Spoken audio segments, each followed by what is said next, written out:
students, today we will discuss relations and functions. So let us start.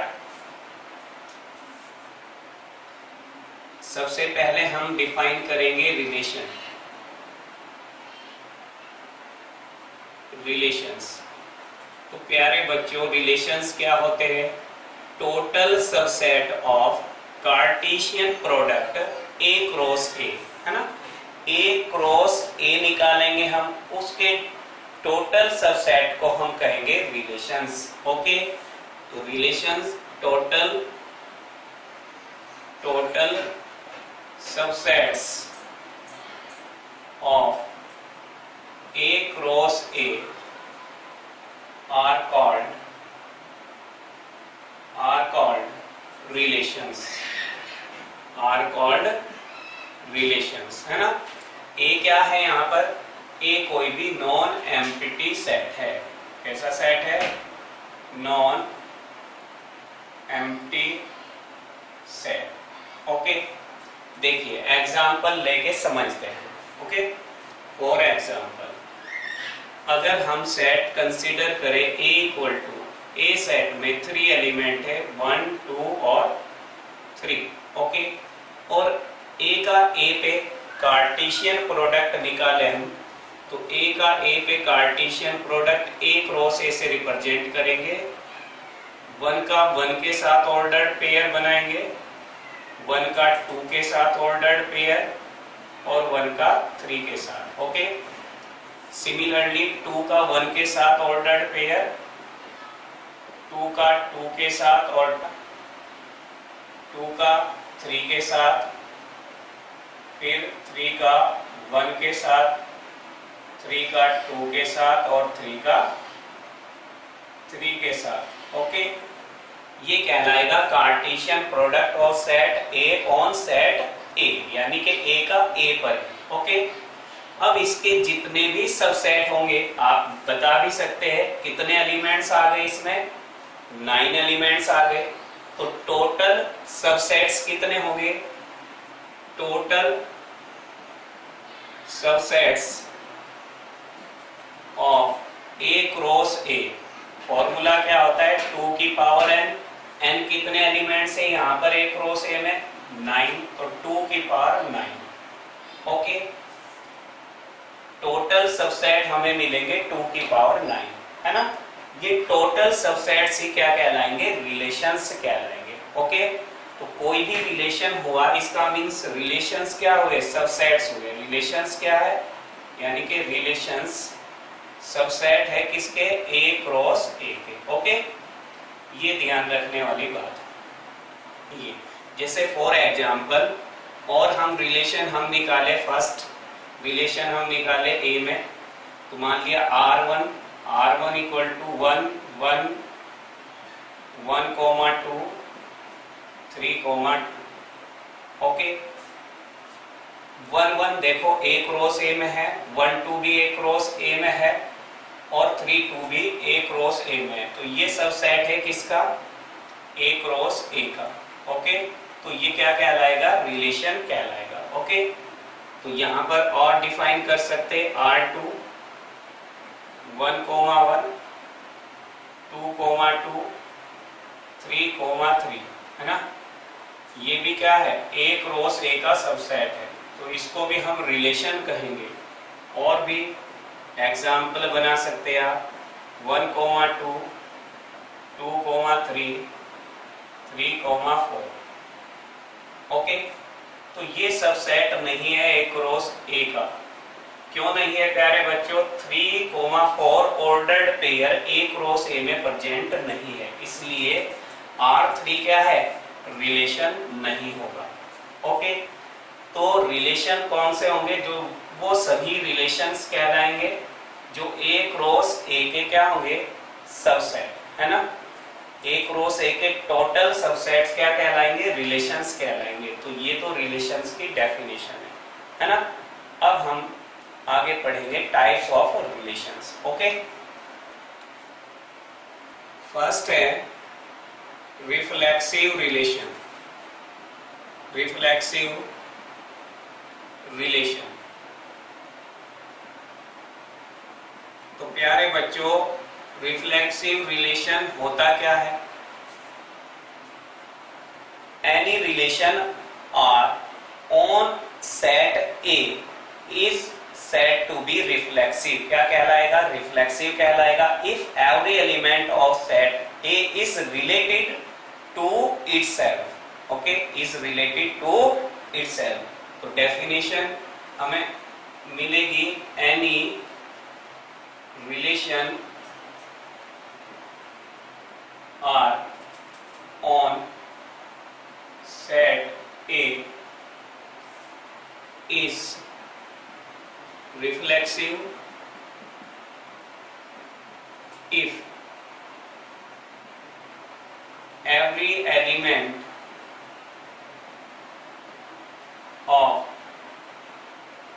set A is related to itself.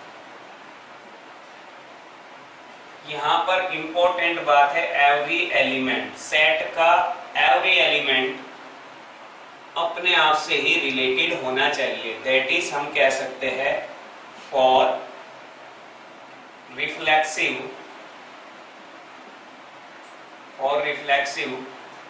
A comma ए, या set के अगर 3 elements हम ले, है ना, A B C, okay, तो A comma A, B comma B, C comma C किस में मिलना चाहिए? रिलेशन में मिलना चाहिए।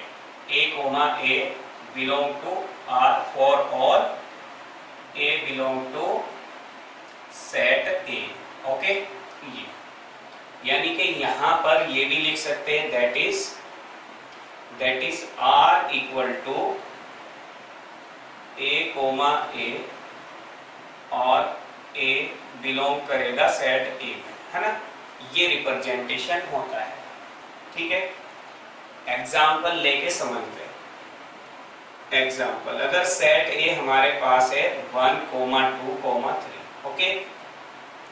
अब इसमें से हम रिलेशन निकाले, इसके क्रॉस प्रोडक्ट ले, ए क्रॉस ए, और उसके सब सेट से कुछ रिलेशन हम उठाए, तो रिफ्लेक्सिव कौन सा रिलेशन होगा? यहाँ पर R1 इक्वल टू 1, 1, 2, 2, 3, 3, है ना। एवरी एलिमेंट, है ना, every element of set A is related to itself, है ना। 1, 1 से रिलेटेड है, 2, 2 से रिलेटेड है, 3, 3 से रिलेटेड है। एवरी एलिमेंट की हमें एक इमेज मिलनी चाहिए, यानी कि 1 की भी इमेज अगर रिलेशन में है, देखो है 1 की 1 है, 2 की भी इमेज होनी चाहिए, 2 ही होनी चाहिए, और 3 की इमेज 3 होनी चाहिए। तो ये क्या कहलाएगा?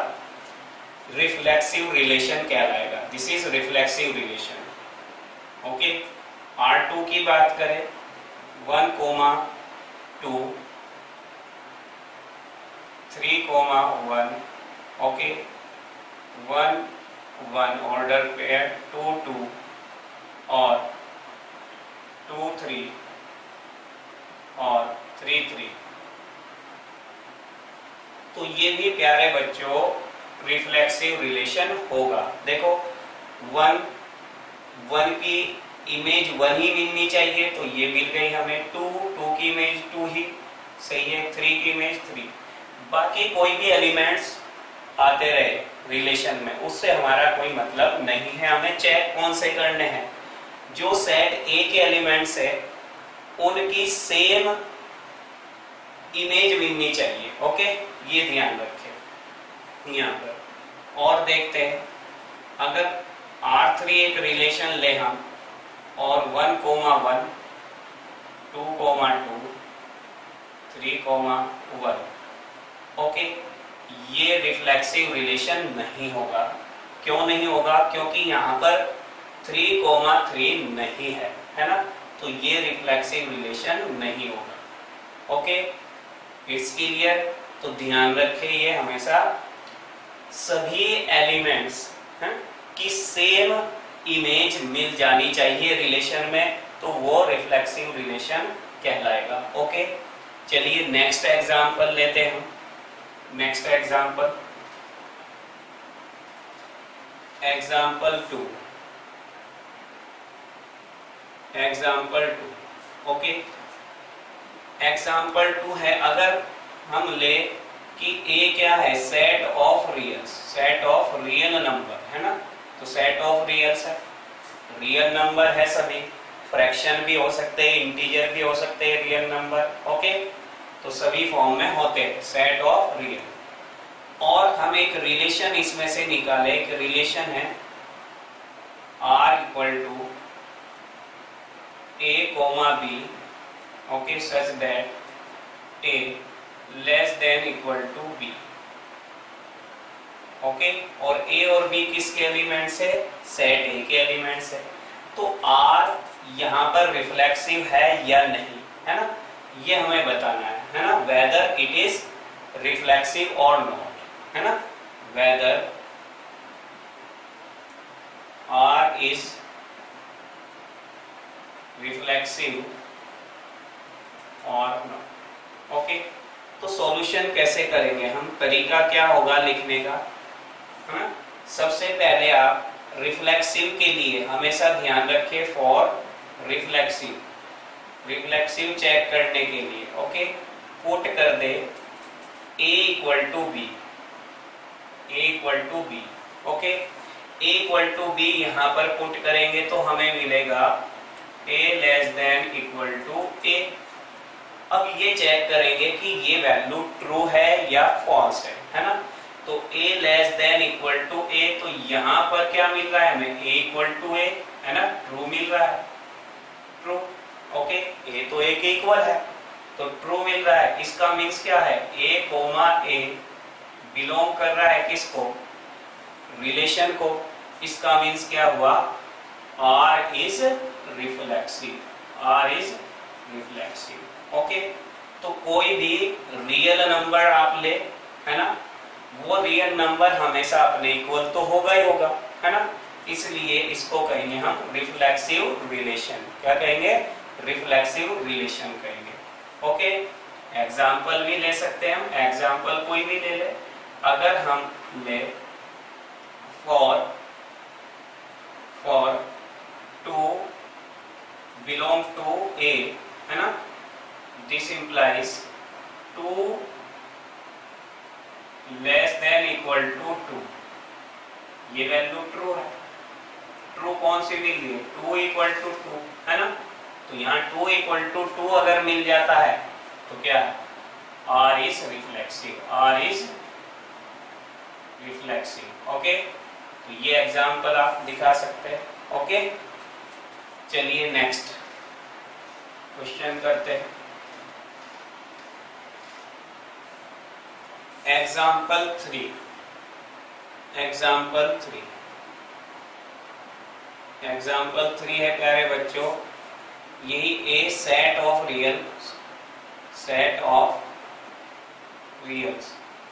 ओके, और इसमें हम दो रिलेशन हम डिफाइन करते हैं, एक R1 ordered pair A comma B such that A less than B square, और सेकेंड हम डिफाइन करते हैं A comma B such that A less than equal to B cube, और बताना है वेदर R1 और R2 इज रिफ्लेक्सिव और नॉट। ओके, चलिए फर्स्ट का सॉल्यूशन हम देखते हैं। सबसे पहले फर्स्ट पुट करेंगे हम रिफ्लेक्सिव के लिए, put A equal to B, A equal to B put करेंगे तो A less than A square. अब आप आइडेंटिफाई करेंगे, इसको चेक करेंगे ये ट्रू है या फॉल्स है, क्या कोई भी नंबर, है ना, अपने स्क्वायर से ग्रेटर होता है, रियल नंबर के लिए बात कर रहे हैं, है ना,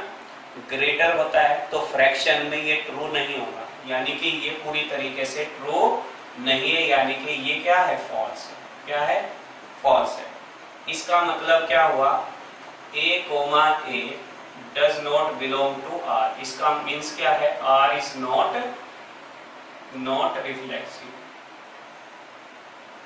रिफ्लेक्सिव नहीं है। फॉर एग्जाम्पल, इसको एग्जाम्पल से हम ले लेंगे, अगर हम ले A इक्वल टू कितना 1/2, A की वैल्यू 1/2 ली, तो 1/2 लेस देन इक्वल टू 1/2 का square.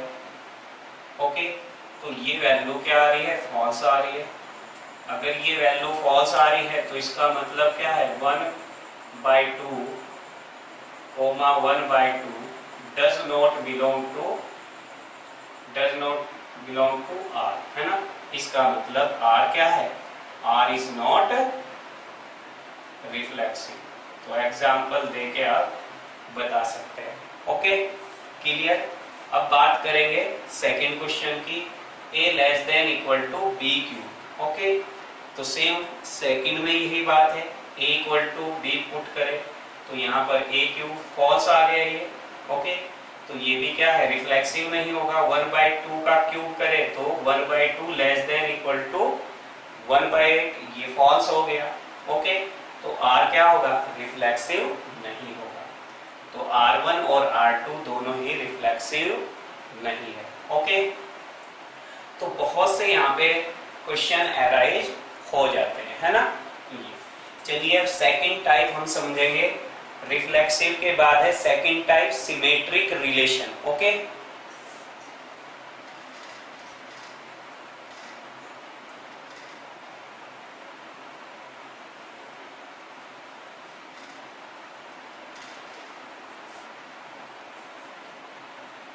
Second symmetric relation, symmetric relations.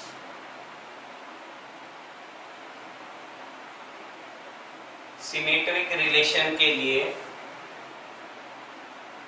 For symmetric relation और symmetric relations, if A B, अगर ए बी का ऑर्डर्ड पेयर रिलेशन में हम लेट करके चले। ओके, इफ देन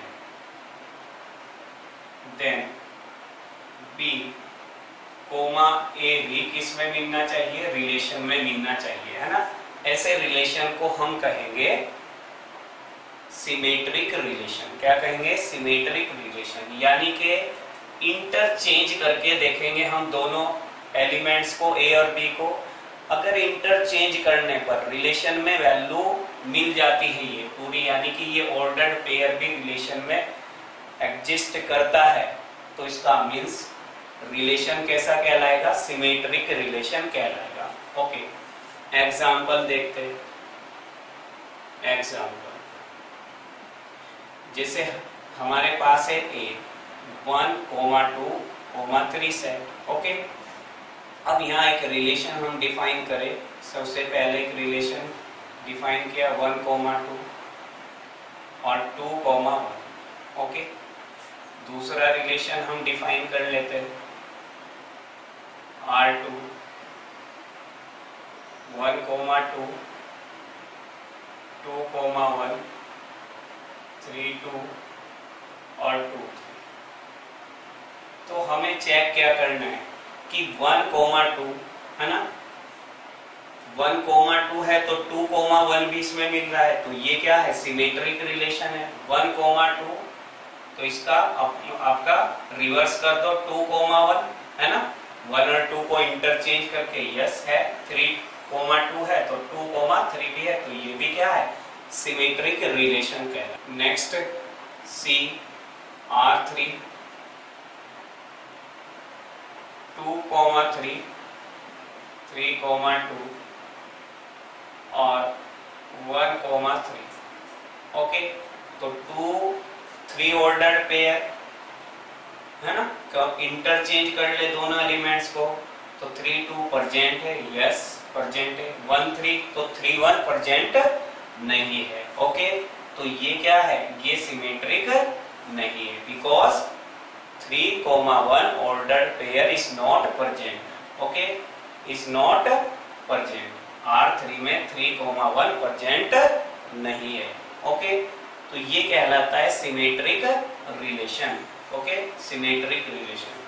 और एग्जाम्पल ले लेते हैं। एग्जाम्पल सेकंड, ए को अगर हम सेट ऑफ रियल्स माने, सेट ऑफ रियल्स, रियल नंबर का सेट। ओके, और यहाँ पर हम R1 रिलेशन डिफाइन करें, एक रिलेशन ए बी है, सेम अभी हमने कराया, ये रिफ्लेक्सिव चेक किया था, इसी पर हम सिमेट्री चेक करेंगे। ओके, कि ये सिमेट्रिक है या नहीं, A less than equal to B. Okay, और सेकंड ले लेते हैं, सेकंड रिलेशन ले लेते हैं R2 a comma B A less than B square, और थर्ड रिलेशन लेते हैं हम a comma B less than equal to B cube, A less than equal to B cube. Okay, तो प्यारे बच्चों हमें चेक करना है कि ये सिमेट्रिक है या नहीं, R1 R2 और R3। तो हम देखो चेक करेंगे, यहाँ पर a less than equal to अगर b लेट करके चलेंगे, है ना, लेट क्या करके चलेंगे, a less than equal to b। Okay, फिर इसको अपोजिट देखेंगे, क्या b less than equal to a होगा, ट्रू या फॉल्स, फॉल्स आएगा।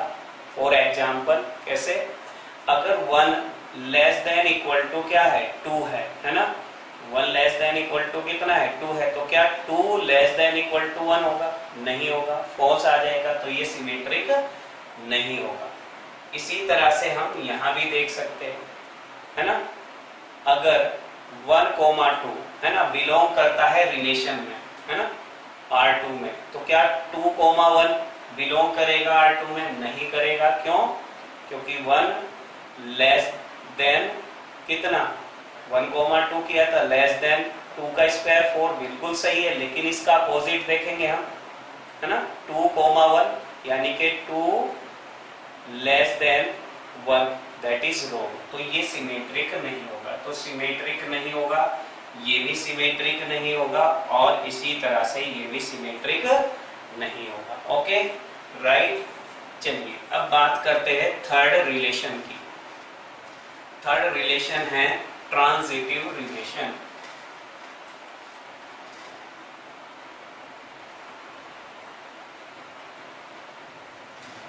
ओके, थर्ड रिलेशन है ट्रांजिटिव रिलेशन। ट्रांजिटिव रिलेशन,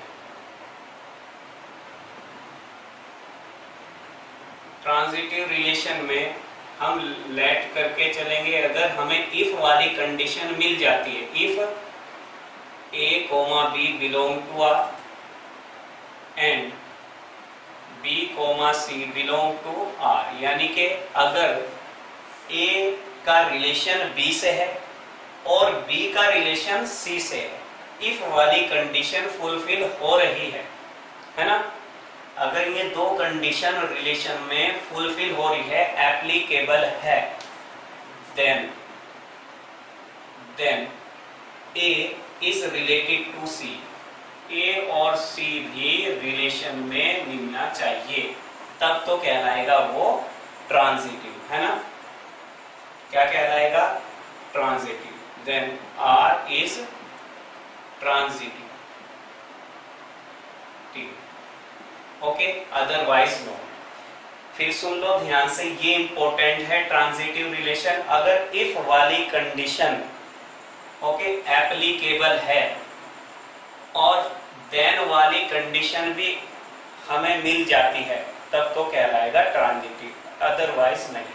कभी कभी क्वेश्चन के अंदर इफ वाली कंडीशन ही एप्लीकेबल नहीं होती, तब भी वो क्या कहलाएगा प्यारे बच्चों, ट्रांजिटिव ही कहलाएगा। जब हमारे पास इफ वाली कंडीशन ही आपकी एप्लीकेबल नहीं हो रही, मान लिया a कोमा b बिलोंग कर रहा है रिलेशन में, लेकिन b का और b का आगे का कोई भी रिलेशन है, bc एग्जिस्ट ही नहीं करता, तब भी वो ट्रांजिटिव कहलाएगा। देखिए समझिए अब इस चीज को, है ना, फॉर एग्जाम्पल लेके हम समझते हैं, है ना। एग्जाम्पल लेते, अगर ए सेट है, ए सेट पे अगर हम रिलेशन डिफाइन करें, है ना, 1 2 3 एलिमेंट्स लिए, और हमने एक रिलेशन डिफाइन किया प्यारे बच्चों 1,2 2,3 और 1,3। ओके, ये रिलेशन डिफाइन करती है। सेकंड रिलेशन डिफाइन किया हमने 1,2, 1,2। ओके, और थर्ड रिलेशन हमने डिफाइन किया third relation R3 equal to 1,2, 3,2 और 2,1। ओके, 2,1 ये हमने डिफाइन किया है ना, ये डिफाइन किया। और भी ले सकते हैं आप, R4 ले सकते हैं, 1, 2, 1, 2 और 1, 3 और ये ले सकते हैं ना, एंड सो ऑन। ओके, ये हमने डिफाइन किया। अब चेक करेंगे हम कि कौन सा ट्रांजिटिव है। देखें, 1 का रिलेशन 2 से और 2 का रिलेशन 3 से, यानी कि दो कंडीशन सेटिस्फाई हो रही है। 1 का रिलेशन किससे? 2 से। 2 का रिलेशन किससे? 2 का रिलेशन 3 से। तो अब चेक कर लो 1 का रिलेशन किससे? 3 से। यस, बिल्कुल सही, ये ट्रांजिटिव होगा ये, क्योंकि दो कंडीशन हमारी इफ वाली कंडीशन क्या है? एप्लीकेबल हो रही है। अगर इफ वाली एप्लीकेबल हो रही है तो फिर हम देन वाली को चेक करेंगे। तो देन वाली कंडीशन चेक की, यस 1 और 3 है, सेट में है, तो ये क्या कहलाएगा? ट्रांजिटिव कहलाएगा, है ना। फिर सुन लो, 1 का रिलेशन किससे? 2 से। 2 का रिलेशन 3 से, यस 2 के बाद, यानी कि 2 का भी रिलेशन हमें मिल रहा है ना। अब हम 1 और 3 का रिलेशन चेक करेंगे, वो भी हमें मिल गया इसमें, तो ये ट्रांजिटिव कहलाएगा। अब देखो, 1 का रिलेशन किससे है? 2 से है, लेकिन आगे ऐसा कोई भी रिलेशन के अंदर ऑर्डर्ड पेयर नहीं है कि 2 का रिलेशन आगे किसी एलिमेंट से हो, तो ये भी प्यारे बच्चों क्या कहलाएगा? ट्रांजिटिव कहलाएगा। ये मोस्ट इंपॉर्टेंट बात है यहाँ ट्रांजिटिव की डेफिनेशन समझने के लिए, ये बहुत इंपॉर्टेंट है। यानी कि अगर order pair next order pair exist ही नहीं करता, तब भी वो क्या कहलाएगा? ट्रांजिटिव कहलाएगा। या ये कह सकते हैं, अगर एक रिलेशन में डिफरेंट ऑर्डर्ड पेयर गिवन है, तब भी वो ट्रांजिटिव कहलाएगा। देखो यहाँ डिफरेंट ऑर्डर्ड पेयर है, तो ये भी क्या है? ट्रांजिटिव कहलाएगा। ओके, यहाँ बात करें 1 का रिलेशन 2, 3 का रिलेशन किससे? 3 का रिलेशन 2 से, है ना, और 2 का 1 से। तो 3 का 2 से है, 2 का 1 से। क्या 3 का 1 से रिलेशन है? नहीं, कोई भी रिलेशन नहीं है ऐसा। भाई 3 का 2 से तो है, 2 का 1 से है, तो 3 का क्या है? 3 का 2 से है ना, बिल्कुल सही। और 2 का किससे? 1 से है। तो क्या यहाँ पर 3 और 1 यहाँ पे ऑर्डर्ड पेयर नहीं है, तो इसका मीन्स क्या है? ये ट्रांजिटिव नहीं है, ये ट्रांजिटिव नहीं है। 1 और 2 का रिलेशन 1 से है ना, 1 का 2 से और 2 का किससे? 1 से। तो 1 भी प्रेजेंट नहीं है, तो ये ट्रांजिटिव नहीं हो सकता। ओके, ये ट्रांजिटिव, यानी कि ट्रांजिटिव के लिए हर कंडीशन को आप सेटिस्फाई करेंगे। 1 का रिलेशन किससे? 1 का रिलेशन 2 से, और 2 का रिलेशन किससे? 2 का रिलेशन किससे? 1 से। अब यहाँ देखेंगे 1 है ना, 1 का रिलेशन 1 किस में नहीं मिल रहा? R3 में नहीं मिल रहा है। ओके, तो ये ट्रांजिटिव नहीं होगा, ये ट्रांजिटिव नहीं होगा। ओके, इस तरीके से हमें चेक करना है। तो यहाँ पर मोस्ट इंपॉर्टेंट बात बताई मैंने कि अगर इफ वाली कंडीशन एप्लीकेबल हो रही है और तो उसके बाद देन वाली कंडीशन चेक करेंगे। अगर देन वाली कंडीशन क्या है? हमें मिल जाती है, तब वो ट्रांजिटिव है। और अगर इफ वाली कंडीशन ही एप्लीकेबल नहीं हो रही है, तब भी वो ट्रांजिटिव कहलाएगा, है ना। समझ में आई बात है? तब भी वो ट्रांजिटिव कहलाएगा। देखिए नेक्स्ट क्वेश्चन और लेते हैं, है ना। ट्रांजिटिव का एक एग्जांपल और मैं कराता हूं। देखिए क्वेश्चन 2,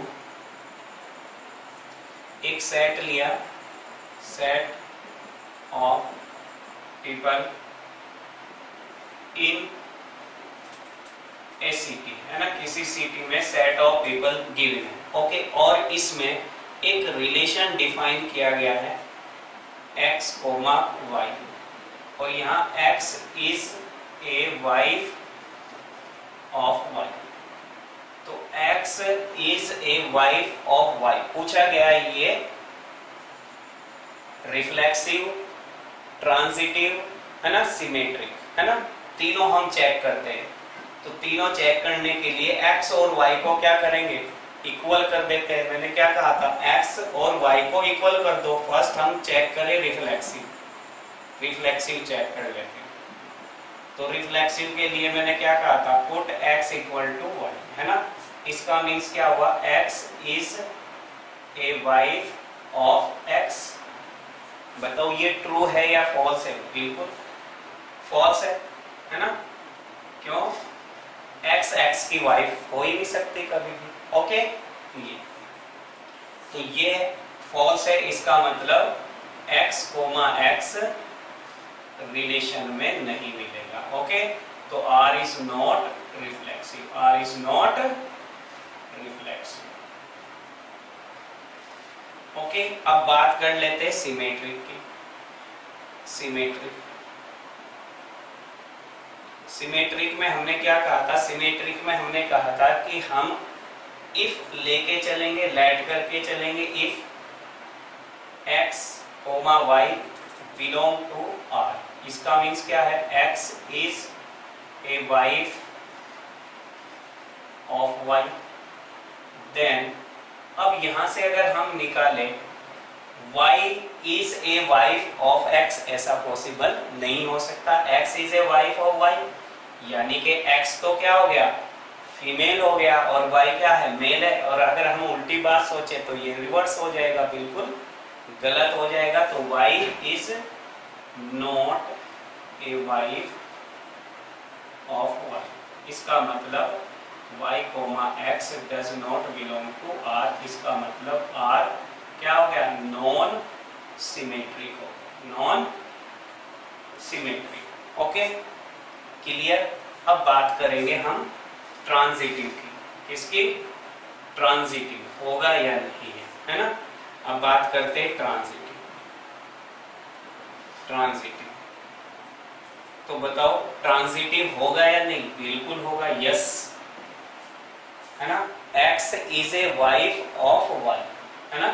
तो केवल एक ही ऑर्डर्ड पेयर यहाँ एग्जिस्ट कर रहा है। मैंने क्या कहा, कितने ऑर्डर्ड? अगर इफ वाली कंडीशन एप्लीकेबल हो रही है क्वेश्चन के अंदर, ओके, तब हम चेक करेंगे देन वाली कंडीशन, है ना। और वो भी अगर ट्रू हो जाती है तो रिफ्लेक्सिव है। लेकिन अगर इफ वाली कंडीशन ही एप्लीकेबल नहीं हो रही, तो यहाँ पर केवल x is a wife of y।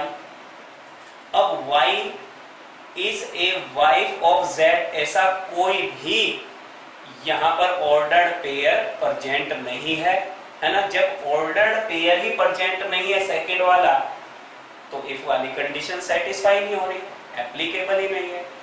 इसलिए हम कहेंगे by definition it is transitive.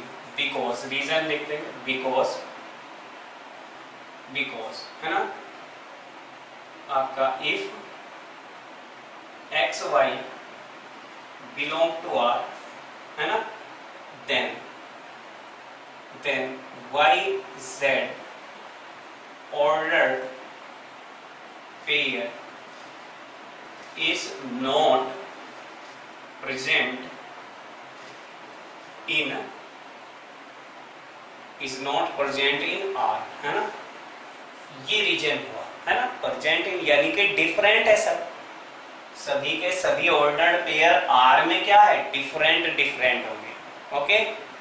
तो डिफरेंट ऑर्डर्ड पेयर होने की वजह से क्या है, आर इज ट्रांजिटिव, है ना। ये रिलेशन क्या होगा, ट्रांजिटिव होगा, ओके। तो काफी बुक में, है ना, सॉल्यूशन इसका दिया गया है प्यारे बच्चों कि आर इज नॉट ट्रांजिटिव, है ना, बिल्कुल रॉन्ग सॉल्यूशन है वो, क्योंकि डेफिनेशन उन्होंने नहीं सही तरीके से समझी। डेफिनेशन जो मैंने बताई वही एग्जैक्ट डेफिनेशन होती है ना। इफ वाली कंडीशन, दो कंडीशन यहाँ पे है, a b belong to R, b c belong, अगर दोनों एप्लीकेबल हो रही है फिर चेक करते हैं हम थर्ड वाली ए और सी, अगर ये ट्रू मिल जाती है हमें तो फिर ट्रांजिटिव है। लेकिन अगर एक ही ऑर्डर्ड पेयर मिल रहा है, दूसरा ऑर्डर्ड पेयर रिलेशन में नहीं है, तब भी वो ट्रांजिटिव कहलाता है। Okay, thank you for watching the video.